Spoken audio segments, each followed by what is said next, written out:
morning, everyone. We have a great honor today for three distinguished panelists, and I really like it because we have Kevin, Japanese American, Jyot, Sikh American, and James, Arab Americans. Quite an interesting diversity there. Although I'm a little bit, feel a little bit sorry that we tried the very best, but we couldn't get, I guess, our Republican brother and sister to be on the panel. That's not for our lack of efforts, but it's for something else. I just want to begin by giving a quote. A couple weeks ago, and I think you all need to pay attention to this.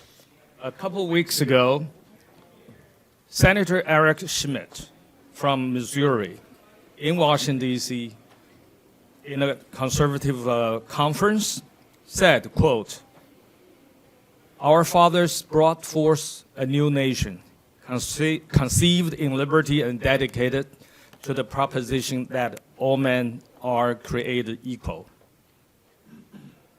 Abraham Lincoln's words are etched into the national memory, but he is wrong. So that was the quote by a famed, by now very famed senator.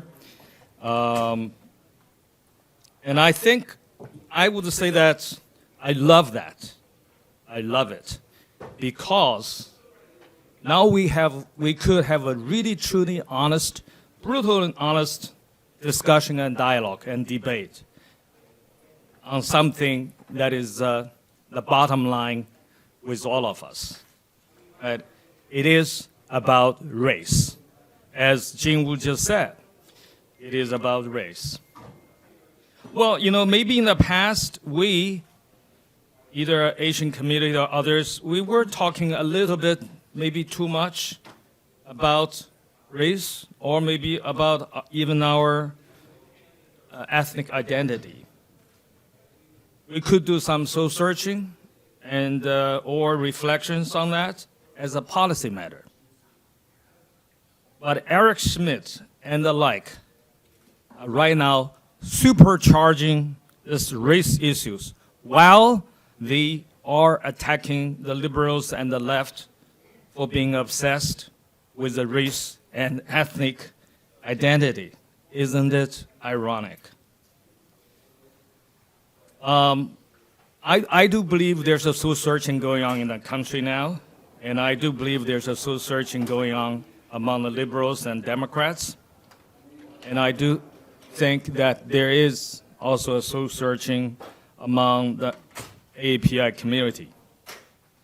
But again, I like this new bottom line, and the bottom line is about race. So we're going to have a good talk about that today, about what has happened last year and what could happen or will happen next year or beyond. But I guess all I can say is that I think and I hope everyone here will agree with me that Lincoln's vision for the future America is our vision. Now let's start with James.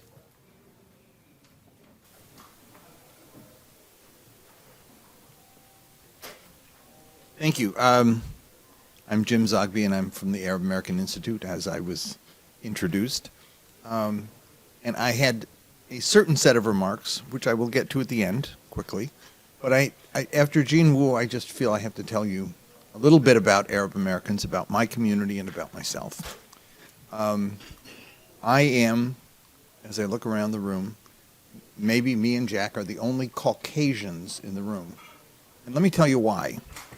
Because in 1907, there was a policeman who was of Lebanese descent who was fired in Los Angeles because he was Asian. He went to court for back wages. And the courts ruled, the judge ruled, that of course he's Caucasian because he's Christian and everyone knows Jesus is white.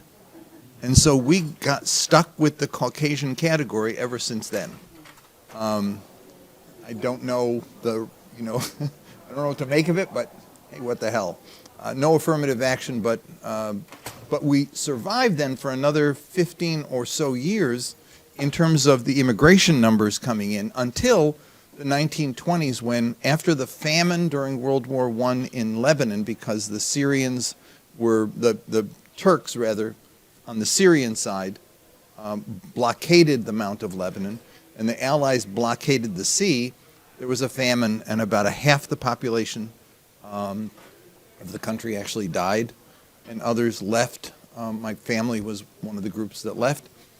By the early 1920s, there were so many Syrian Lebanese, that's what they were called back then in the country, and they were dominant in the small business peddlers. They were peddlers.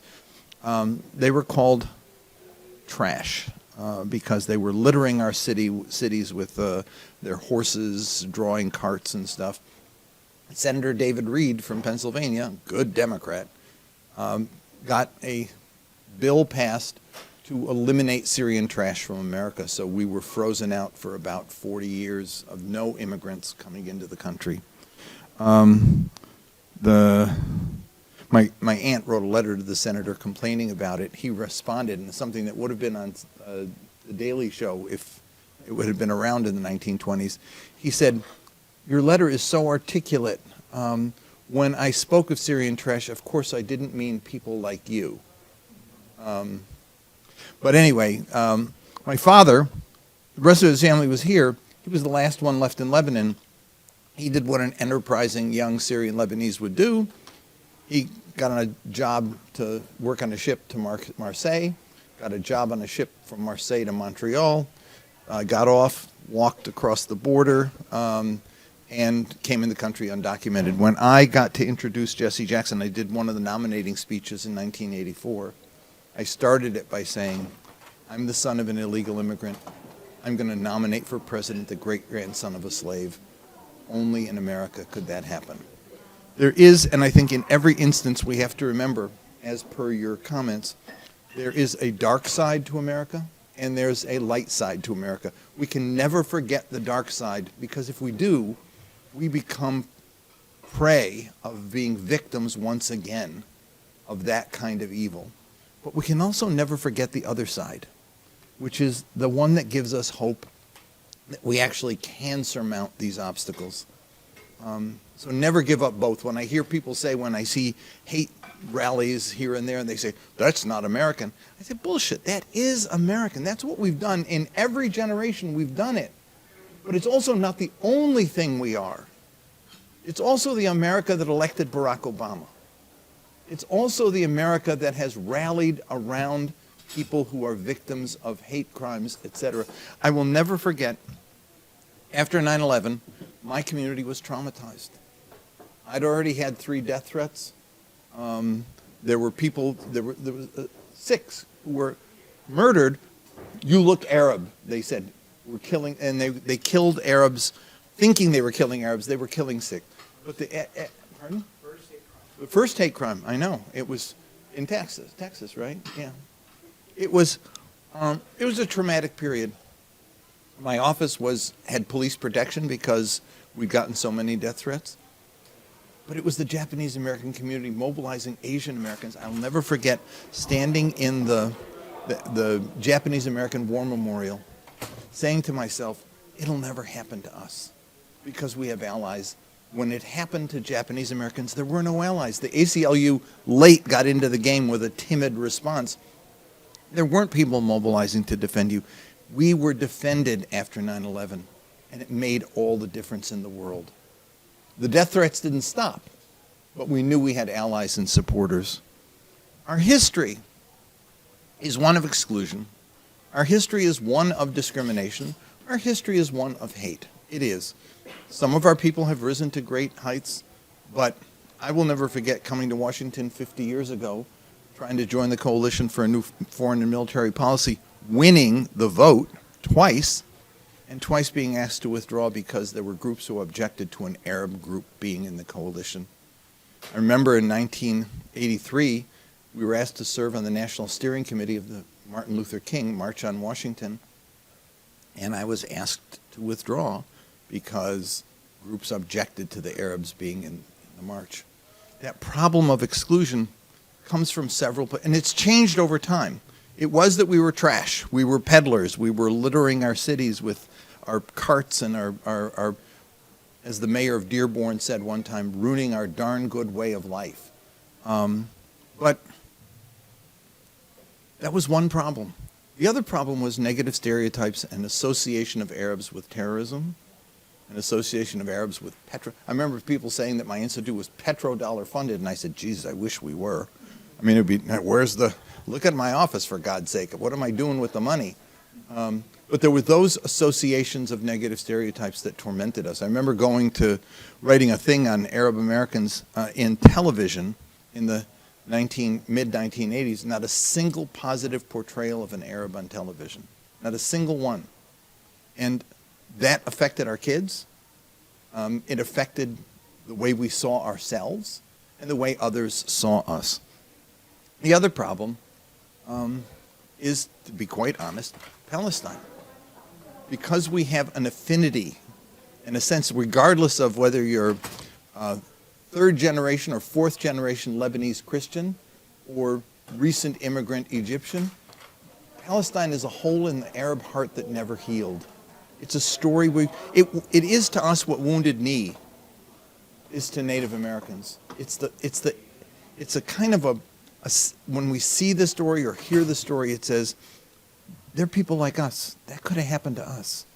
And we see those babies in Gaza and we say, they look like my kids. They look like my grandkids. And so, but that, as painful as that is, it's also, the pain's been compounded by the politics of it that has led to exclusion.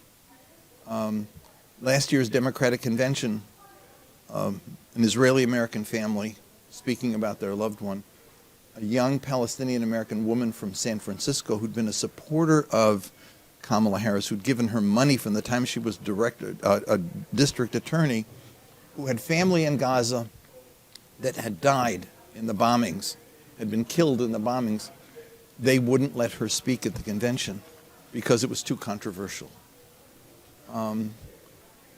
So those issues of both the negative stereotypes associating us with whatever, and the question of our politics has resulted in this painful sort of exclusion. I would say, and there's a third factor, obviously, and that's compounding. It's a complex of the other two, and that's religion. Somebody will say to me, you're okay because you're Christian, but it's those Muslims I worry about. And the fact is that those three issues, the religion, the politics, and the negative stereotypes associating us with some foreign evil has been tormenting us. That brings me now to the issues that face us as we move to 2026. Our issues are your issues, and I think your issues are ours as well. One of them, of course, is immigration. It is, we are facing problems of discriminatory immigration policy before Trump. And frankly, it's one that we have to confront collectively as immigrant communities. The second issue is civil rights and civil liberties. I wish that every time someone dies of gun violence, there would be the reaction about hate speech that we've had over Charlie Kirk. I mean, Republicans going bonkers over the fact that she said this and fire him for saying, I am not in favor of firing people for speech. But I am in favor of calling people out for hate speech.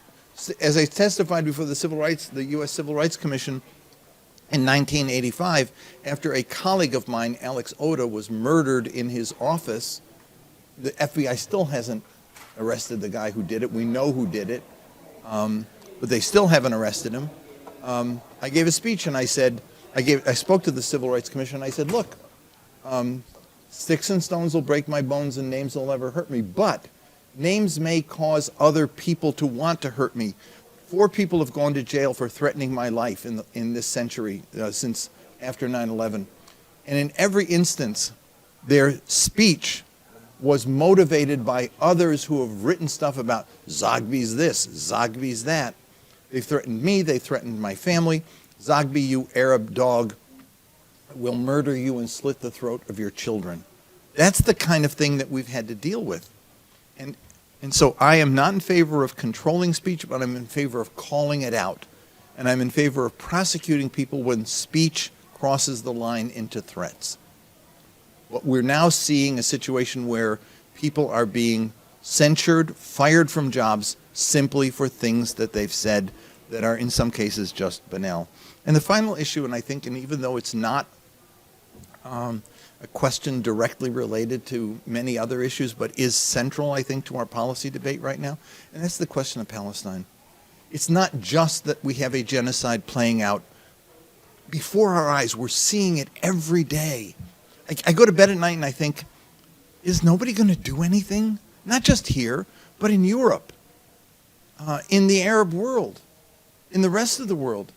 I mean, watching what's happening is just bizarre. And yet no action. What's happening, on the other hand, is that it is mobilizing a generation of young people. And all the polling I do, of course, the people who are most impacted by this are Black, Latino, and Asian voters, and young people in particular, who are traumatized by what they're seeing on social media, what they're hearing from people they know, and the repression that is coming at them for speaking out, for demonstrating, for simply engaging in civil speech, civil actions, is unconscionable. And so it's taking a toll in the elections. And people are getting called out for not understanding and speaking the truth. And so I urge you to consider, I'm done, I'm being told I'm done, and I am done. But I thank you for the opportunity. If you want to reach out to us, please email at my office, jzogby@aaiusa.org. Jack knows the address. He'll give it to you. We'd be more than happy to respond. I also want to make just a little pitch. I chair the Ethnic Council in the Democratic Party. The Ethnic Council was founded initially to represent voters that Democrats were losing, European voters. I mean, why the Slovaks, Ukrainians, Hungarians, Poles, etc., why they vote Republican is beyond me. But we lost them for the many reasons that Jean Wu noted. We stopped speaking to them. We stopped speaking about their family. That guy who had a job and 3 kids and whatever, that's gone. And losing that dream, we stopped talking about that. But what I have found is that not only we're losing them, but we're losing other new ethnics too. Asians voted in numbers they shouldn't have voted for Republicans. So too did blacks, so too did Hispanics, so too did my community. It wasn't foreign policy that did it. It was that we stopped speaking their truths, their needs. We stopped addressing them as family people. And so the Ethnic Council is expanding its horizon to include ethnic groups like the ones represented here, to broaden the coalition of ethnics who will stand for community, for family, for opportunity, for the very things that brought our people here, sustained our people here, and helped us achieve what we've done. So I thank you all very much.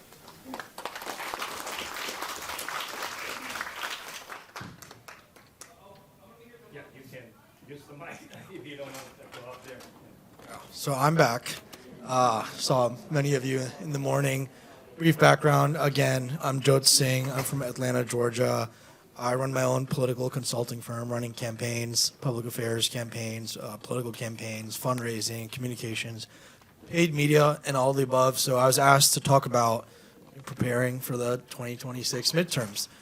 And more on my background from earlier, I've worked in a lot of API spaces and Sikh American spaces, South Asian spaces, overall API coalition building.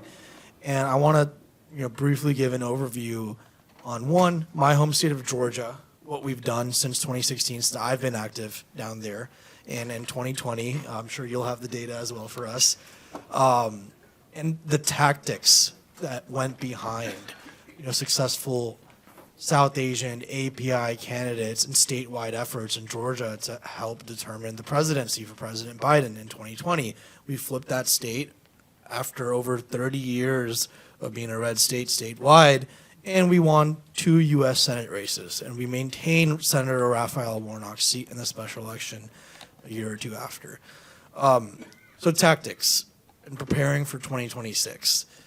How are we flipping states like Georgia in the Deep South, where President Biden carried the state by less than 13,000 votes? But one statistic stands out, is that 45,000 new API first-time voters cast their ballot, and over 60% of them were Democrats in Georgia alone. That's more than the margin right there. API voter turnout in Georgia, he might correct me if I'm wrong, but I'm going to speak in platitudes. It was nearly double. So our people voted almost twice as much as they usually have in presidential years in Georgia. And how do we get such numbers? And how do we get such numbers again in 2026? Because we did not get those numbers in 2024. And I was a part of nationwide efforts, statewide efforts in Georgia, and I saw and experienced the lack of resources and the lack of tactics that we did not, that we had in 2020. For example, buying API paid media.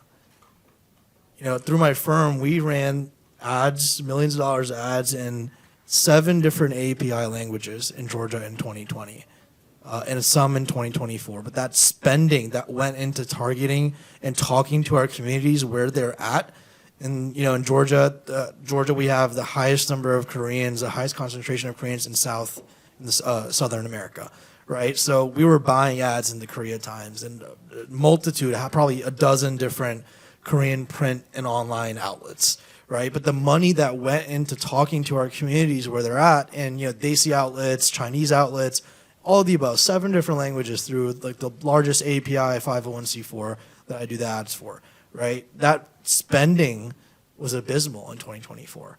So how do we prepare for 2026, right? Double down on what worked, what flipped the state of Georgia in 2020, what brought our community to the ballot box, because we were talking to them where they're at in the languages they speak in. But also, we're not just talking to South Asian folks in Hindi and Punjabi and Urdu. We're also printing in English and buying ads in their local media outlets in English, right? Bilingual ads, and those resources were gone in 2024. So one example, we elected a new Democratic Party chair in Georgia this year, Charlie Bailey. I've been talking to him, and this is what everyone in this room has to do. Like Representative and Leader Wu was saying, we have to show up, we have to educate, we have to agitate as well, in my opinion. So I helped Charlie. We won the new chairmanship of the state party of Georgia for Democrats, and we hopped on a call, and he talked about, he was genuinely asking. He's here to turn things back around for 2026, and I said we need to be buying ethnic media. So we're presenting a plan now in research and numbers, and I've built press lists with thousands of API outlets and reporters and South Asian outlets and Korean outlets and Chinese outlets. So a lot of the press work I've done, the media work I've done, and I bring that to every client, every organization. I even donate it to folks because if I see an API candidate running, I want them to get media, and I will just help as a friend as well. So we're building a plan. We're going to present some research to the Democratic Party of Georgia. So at the state level, as a party level, for the first time ever, I hope that they will be buying ethnic media. And now that willingness is there, because we have folks such as myself and others in Georgia, and a grassroots, plethora of grassroots groups, at the table now, because we're educating ourselves. We're getting involved. We're knocking on doors. I work in this field, so I'm at every table encouraging folks to buy Indian, Korean, South Asian, Vietnamese media, especially if their districts consist of those demographics. Black media, right? Latino media, all of the above. So I'm going to talk more about tactics, whatever you want, but I'm happy to provide on what I've seen works in a battleground bellwether state. I live in Gwinnett County in Georgia. It's a bellwether county nationwide, along with Erie County in Pennsylvania. Bellwether, for those who aren't familiar, based on the voter turnout and the voting results in these counties, they're indicative of national results and trends. And we're a heavily API district. And the most Koreans in Georgia are also in Gwinnett County, in Duluth, if you've been, where I live. So I'm happy to talk to folks, even after this panel, right? How do we prepare for 2026? What works, what doesn't work, and how I'm even happy to share press lists, media lists, all of the above, so you can bring them to your organizations, your state parties, your county parties, your senators, governors, Congress, all the way down the ballot. So happy to help and happy to provide more insight here. Thank you for having me. Excellent.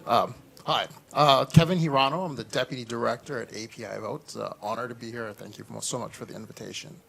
So my comments, I want to, and I'm just going to hallmark it. I'm going to quote some of what Sandy said last night and provide a little more context in terms of why Asian American Pacific Islanders are growing in terms of political power, but also what Representative Wu was talking about in terms of his 3 points of kind of what to do now, right? What did he say? Education, right? Organize and take action, right? And so but from a particular, I want to take a slightly separate, different tack. APIAVote is the nation's largest nonpartisan nonprofit focused on building civic engagement within our communities. So it's that nonpartisan C3 approach. I think someone asked earlier today about the difference between C3 and C4. C3 has a very particular and an important, powerful role to play in particularly this moment of time, right? For APIAVote, our theory of change is trust. Trust is so critical to our democratic systems, right? But what we've seen over time, and I think Hugh has put this, since 1979, they've tracked through polling the trust of the American public, right? Doesn't matter. It's all American public. Has decreased so significantly in trust in government, trust in politics, trust in politicians, and yet now when APIAVote does annual polls, we biannual polls and polling, and we recently done some focus groups. The reality is our communities are the same. They don't trust politicians. Politics is too crazy. I don't want to get involved because I don't understand. They're not talking to me. It's not that they're not engaged. It's not that they're not interested in the issues that matter to them most. They're just not hearing politicians talking about or actually coming up with solutions that work to the issues that talk to us the most, right? But they do trust you, community leaders who they know, they have a relationship with, right? You have an immense amount of leverage to engage and do what Representative Wu has asked you to do, right? Educate, organize, and take action. That is what I'm calling on. That's what APIAVote does through our work, right? So we do it through making sure that we invest in community, right? We provide sub-grants to 60 organizations in 29 different states.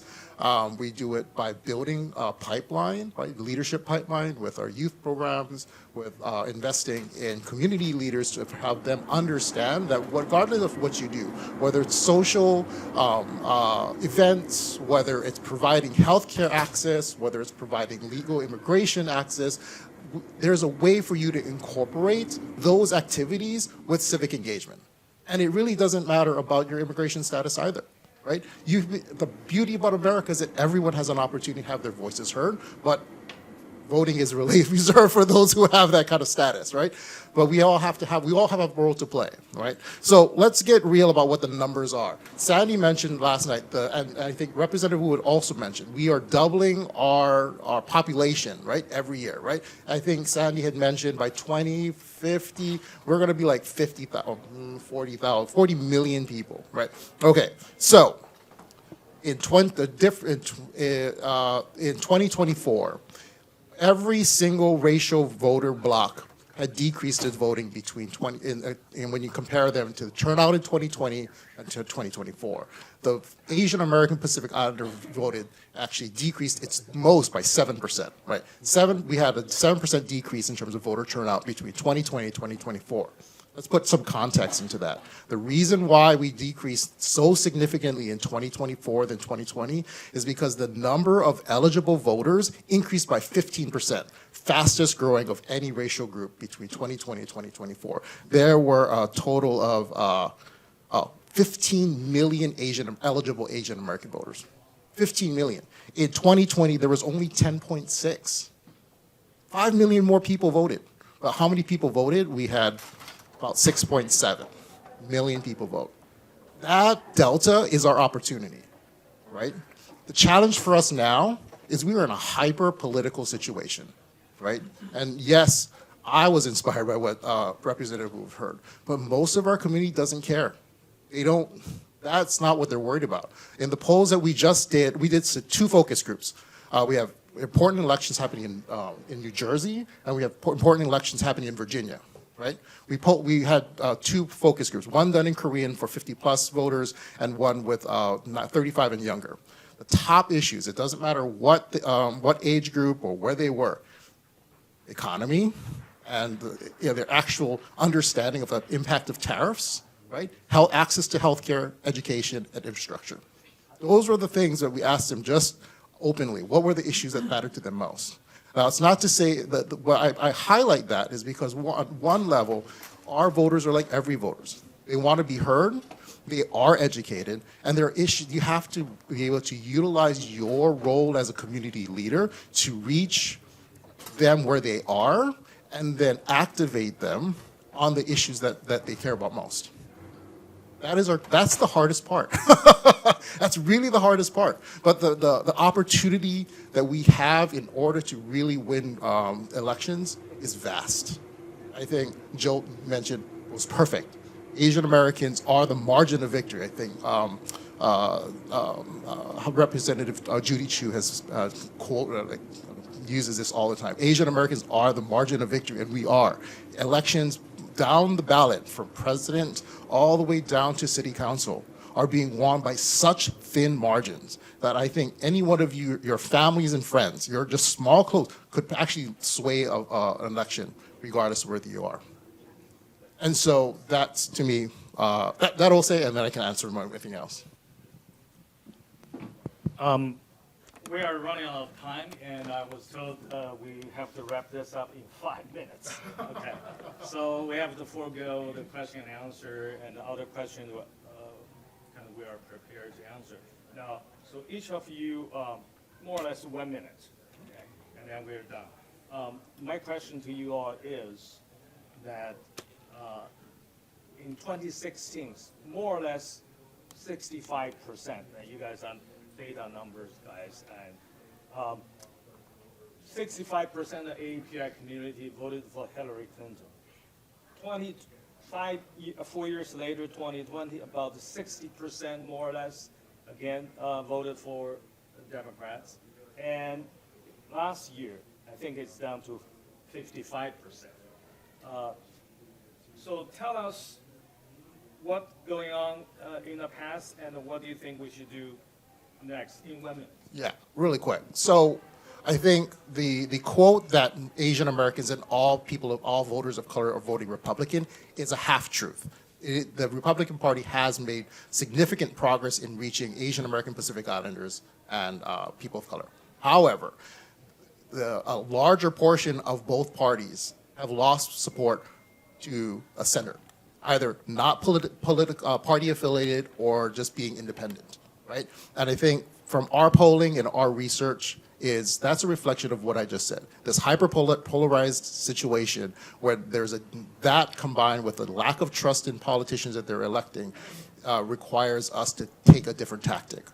And so I think the decrease in voting for Democrats is also a reflection of the fact that people just don't trust politicians anymore. They trust you. And so I think it is up to you to take what Jean Wu says is you have to educate, you have to organize, and you have to take action and find those elected. I think the other thing that I think Haipei had mentioned to me is we have to find more people to run for office. Two things I'll double down on. Trust was mentioned. And how do you build trust? Tactics. Fun fact, in Georgia, we have the largest API state legislative caucus outside of California. Who would have thought?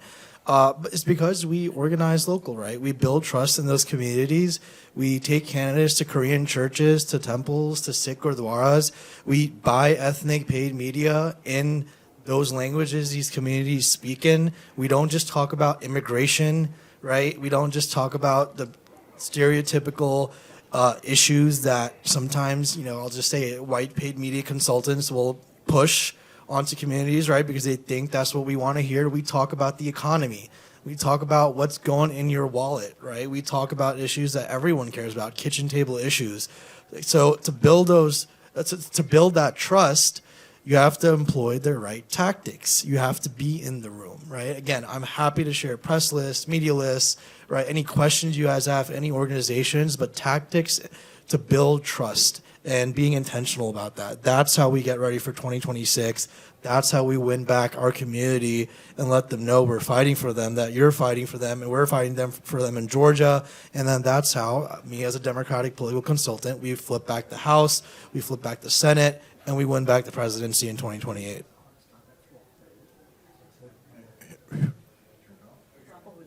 Okay. I think if we look at 2026, the numbers will be different. I believe that the Democrat numbers will go up because the races are fundamentally different and the issues are going to be focused on local and on candidate-specific agendas. The problem on the national level is that the Democratic Party, as I said, has lost its focus on issues that people actually care about. In 2028, the election cannot be about Donald Trump. It's got to be about family, about community, about opportunity, about giving people hope and a vision for the future. That does not exist right now in the contemporary Democratic parlance, and it's one of the reasons we lose. And on your point, I love what you're doing because it's kind of on a lower scale what we started doing, but Democratic Party consultants on a national level haven't got a goddamn clue about the electorate. They are uninformed, they are out of touch, they are risk averse. We tried to get them to do ads on Ukraine in Ukrainian American newspaper. There's no damn money in it for them. It's only a $250 ad to reach Ukrainian Americans. And we don't get money for that. We get money on doing a national TV ad that nobody watches. And so we have problems in the Democratic Party to change the Democratic Party. That's why our ethnic council is so important, because the people we're losing are not just now the European, Central European, Irish, Italian, whatever, and Arab and Greek voters. It's also Latinos and Asians and blacks, because they have the same concerns. They want their families to do better. They want opportunities for their children. They want improved health care. They want their communities to be safe. And we stop talking about those issues. And so we have to change the party, but we also, in the meantime, and 2026 is a great opportunity, focus on elections we can win, because we can help set the agenda, because we have folks in the field who are actually doing the work, and we can make a difference. We have to win Congress back because we're on the skids to oblivion. And if we don't put the brakes on, we're in deep trouble. All right. Let's give a round of applause for all three of them.